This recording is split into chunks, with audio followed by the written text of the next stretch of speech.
आज मैं आपके साथ मज़ेदार इंस्टेंट बीफ कौरमे की रेसिपी शेयर कर रही हूँ, बेहतरीन टेस्ट के साथ। और झटपट हमारा कौरमा बन के तैयार हो गया और बहुत टेंडर जूसी सा बन के तैयार हुआ है। इसको मैंने 10 से 12 मिनट के लिए प्रेशर कुकर में बीफ को गला लिया था और इंस्टेंट मसाले के साथ हमारा ये मज़े का कौरमा बन के रेडी हुआ है। तो बहुत टेस्टी और आसान रेसिपी आज मैंने कौरमे की आपके साथ शेयर की है, ज़रूर ट्राई करें। अल्हम्दुलिल्लाह बहुत बेहतरीन बीफ का कौरमा बन के तैयार हुआ है। आप इसको नान के साथ, रोगनी नान के साथ, तंदूर की रोटी के साथ एंजॉय कर सकते हैं। तो आइए स्टार्ट करते हैं मज़ेदार कौरमे की रेसिपी। बिस्मिल्लाहिर्रहमानिर्रहीम। अस्सलाम वालेकुम। कैसी है मेरी यूट्यूब फैमिली? उम्मीद है सब ठीक ठाक होंगे, मज़े से होंगे। आज मैं आपके साथ बीफ कौरमे की रेसिपी शेयर करने लगी हूँ। इंस्टेंट मज़े का बीफ कौरमा बन के तैयार होगा। तो ये मैंने हाफ कप के करीब प्रेशर कुकर में ऑयल ऐड किया था और साथ ही अदरक लहसुन की पेस्ट डाल दिया। और इसके साथ ही ज़्यादा गर्म ना हो तो मैं इसमें बीफ डाल के इसको फ्राई करूँगी। ये मैंने बीफ डाल दिया। इसको अब अच्छी तरह से भून लेना। इंस्टेंट कौरमा बन के ये तैयार होगा। इसमें आपने देखा मैंने ना इसमें प्याज ऐड किया है, ना मैं इसमें टमाटर डालूंगी, ना नमक मिर्च जाएगा इसमें। तो ये इंस्टेंट कौरमा बन के तैयार होगा। तो ये अल्हम्दुलिल्लाह बहुत बेहतरीन और मज़े की हमारी रेसिपी बनेगी। बस इसको हमने थोड़ा बीफ को इसको फ्राई कर लेना है ऑयल में अदरक लहसुन की पेस्ट के साथ। गोश्त को मैंने अदरक लहसुन की पेस्ट के साथ अच्छी तरह से भून लिया है। अब मैं आंच करती हूँ कम। आंच कम हो जाएगी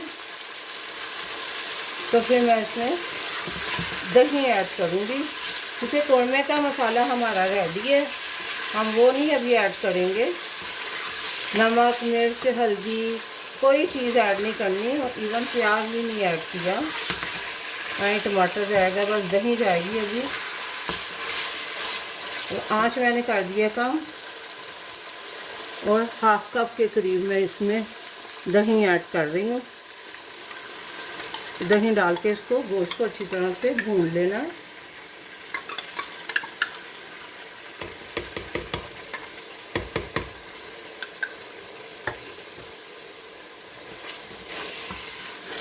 बीफ कौरमे की रेसिपी मैं आपके साथ शेयर कर रही हूँ। अब मैंने आंच कर दी है मीडियम की तरफ और दही को भी भून लेंगे अच्छी तरह से,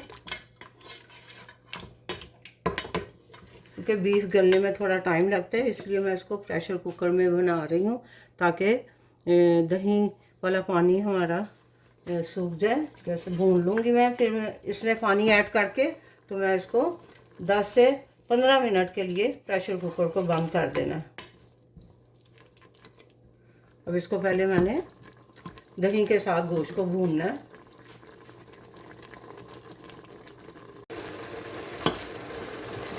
दही के साथ इसको मैं मीट को भून रही हूँ।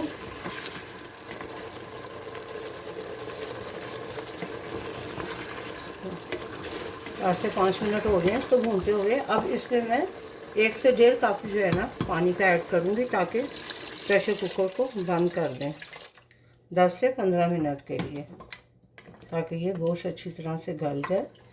फिर इसके जो कौरमे का मसाला है वो बाद में मैं ऐड करूँगी। तो अब मैं प्रेशर कुकर को करती हूँ बंद और मैं मिलती हूँ आपसे थोड़ी देर के बाद। आइए चेक कर लेते हैं। ये जो बीफ है ये गल गया हुआ है। इसको 15 मिनट के लिए छोड़ दिया था प्रेशर कुकर को, बहुत अच्छा सा गल गया गोश्त। ये देखो अब इसके अंदर जितना अभी इसका शोरबा है या जो भी कह लें, अब इस टाइम पे मैं इसमें ये कौरमा मसाला है सारा ये कौरमा मसाला मैं ऐड करने लगी हूँ। इंस्टेंट हमारा बीफ कौरमा बन के तैयार हो रहा है। तो ये मैं सारा मसाला इसके अंदर ऐड कर दूँगी। ये रेडी टू यूज़ है।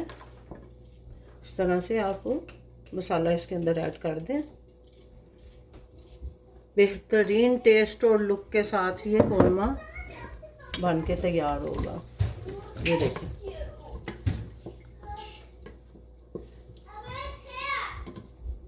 आंच मैंने इसकी कम कर दिया और सारा मसाला जो है ना, वो जो कौरमा मसाला था वो मिक्स कर दिया है। और आपने इसको कितना थिक रखना है, कितना पतला रखना है, वो आपके अपनी मर्ज़ी के मुताबिक होना चाहिए। अब मैं इसकी आंच हल्की कर दी और इसको पकने के लिए छोड़ दूंगी 10 से 12 मिनट के लिए, बिल्कुल हल्की आंच पे। अब ये हमारा बीफ कौरमा पकेगा।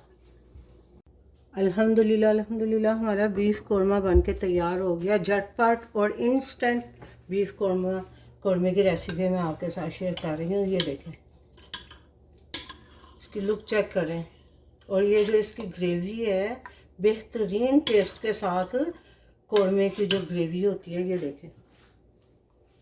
अदरक के स्लाइसेस भी इसमें ऐड कर दिए थे साथ ही, क्योंकि इसके ऊपर धनिया तो कौरमे के ऊपर मज़े का नहीं लगता। लेकिन ये मज़े की रेसिपी मैंने आज आपके साथ शेयर की है। और वो जो इसका भी गोश्त है वो भी बहुत मज़े का गल गया हुआ है। हल्की आंच पे मैंने छोड़ दिया था। ये देखें किस तरह से ये बोटी पूरी गल गई है। बेहतरीन गला हुआ गोश्त है, बीफ का है और बहुत टेस्टी ये रेसिपी बन के तैयार हुई है। ये रेसिपी आपको कैसी लगी है कमेंट करके ज़रूर बताएं। लाइक शेयर सब्सक्राइब भी कर दें। अपना बहुत सा ख्याल रखें, दुआओं में याद रखें। मिलते हैं एक नई रेसिपी के साथ नए व्लॉग में इंशाअल्लाह। अल्लाह हाफिज़।